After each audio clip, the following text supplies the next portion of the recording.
Greetings, MBAP 518 online students. This is Dr. Jaros with a video explanation for how I graded exam number 1. So let's take a look at the questions. First of all, what kind of strategy and structure has United Cereal historically employed in Europe? Has this helped or hurt its competitiveness there? Explain. Well, historically, United Cereal has employed what we would call a multinational strategy and structure in Europe.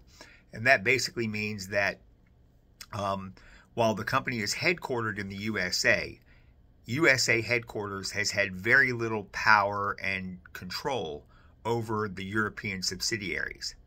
European subsidiaries in different countries in Europe have been given a lot of authority and autonomy to craft their own policies and procedures and to develop products that are unique to the local markets. And this has enabled them to better satisfy the differing tastes and preferences of people who live in different countries in Europe. Has this helped or hurt competitiveness? Well, it's had mixed results. On the positive side, as I mentioned a moment ago, the multinational or multi-domestic approach has allowed United Cereal to be very responsive to the unique tastes and preferences of consumers in the various European countries. It's allowed it to develop, to basically customize its product offerings. And this is important in Europe because people in different European countries like to eat different breakfast items. There's not like, a single market in Europe. But on the other hand, it has hurt United Cereal because this has resulted in a very high cost structure in Europe because the company is making and developing so many different kinds of products and has to implement so many different kinds of marketing programs in different countries across Europe. Maybe most importantly, it has hindered the development of a pan-European global brand and strategy. United Cereal, in order to meet competitive challenges from Kellogg's and others, needs to be able to develop pan-European brands. But because the local subsidiaries have so much power and authority, they have been able to push back at efforts to develop a global brand, such as in the case of the juice that was developed a few years ago, and now the Healthy Berry cereal that headquarters is trying to introduce as a brand. These local subsidiaries are pushing back against that, and this is preventing United Cereal from being able to move forward with a pan-European brand. All right, let's look at question number 2. If a global company is facing a market in which pressures for local responsiveness and innovation are high, but pressures for integration are low, what kind of industry is it operating in? What kind of strategy should it pursue? Well, basically, it is operating in what is called a multinational or multi-domestic industry.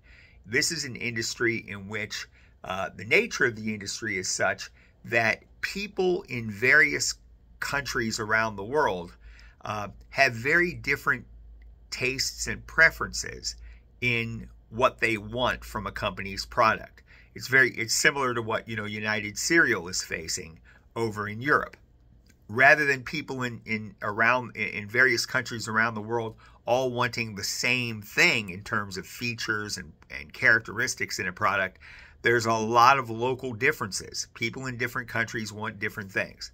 So this calls for a multinational strategy. And this is basically a strategy where we have low control from headquarters, and the subsidiaries that operate in the various countries around the world are given a lot of power and authority to develop customized products and services that are better able to meet local demand, as opposed to a more centralized approach, which would be one size fits all. That doesn't work when pressures for local responsiveness and innovation and innovation are high. All right, let's look at question number 3. When a company is thinking about expanding to a foreign country, does it typically is it typically in an advantageous or disadvantageous position compared to competitors that are already located in that foreign country? Explain. What conditions typically need to be met to justify expanding to that foreign country? Explain. All right, regarding the first part of the question, companies that are trying to enter a new market are typically in a disadvantageous position with respect to competitors that are already established there. The established competitors know the market better. They've been there for a while, so they understand consumer tastes and preferences in a way that the new company that has never operated there before do not. They also have greater knowledge of the local culture, and they also have a greater knowledge of the local political and governmental situation in that country.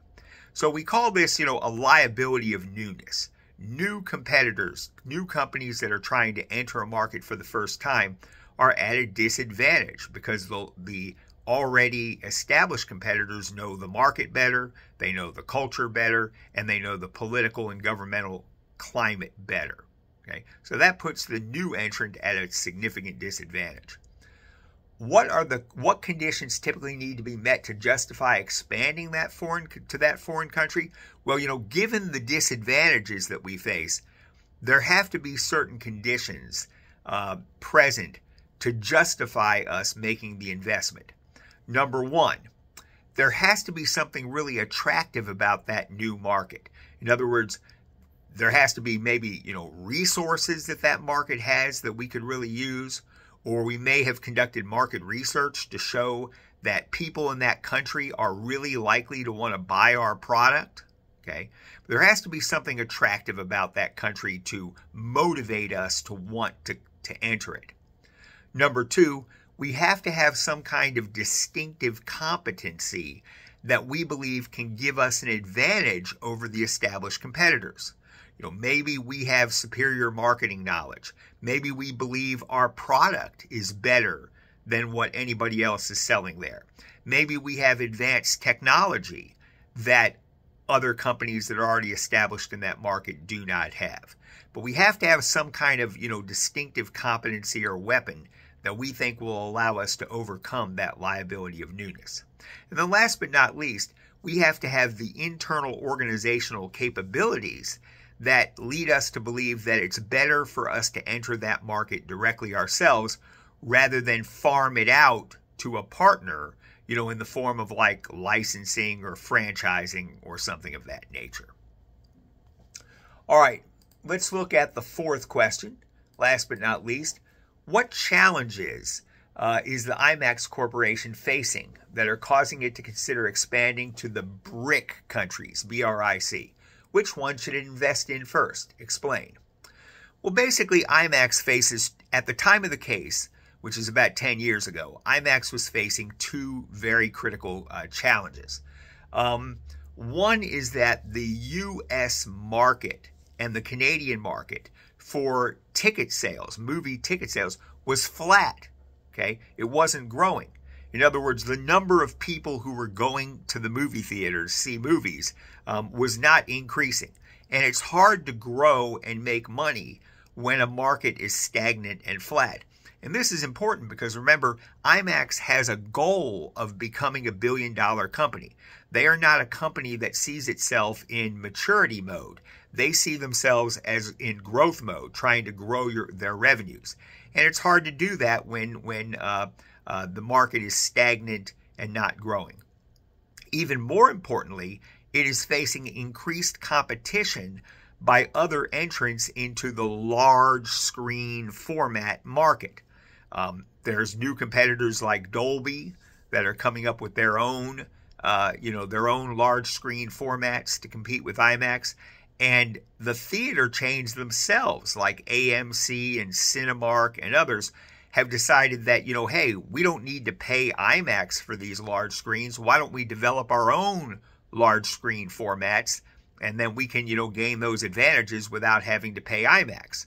So they're facing competition from other large screen companies and from the theater chains that they operate in themselves. So those are the two factors that are driving them to consider the BRIC countries, which are Brazil, Russia, India, and China. As for the second part of the question, there is no right answer. You could have made a case for any of those 4 countries as the one that IMAX should enter first, as long as your case was reasonable and, had some facts and data to support it, then, I didn't deduct any points for that. All right, very good. That's my explanation for how I graded exam number 1. I hope you have found this to be helpful.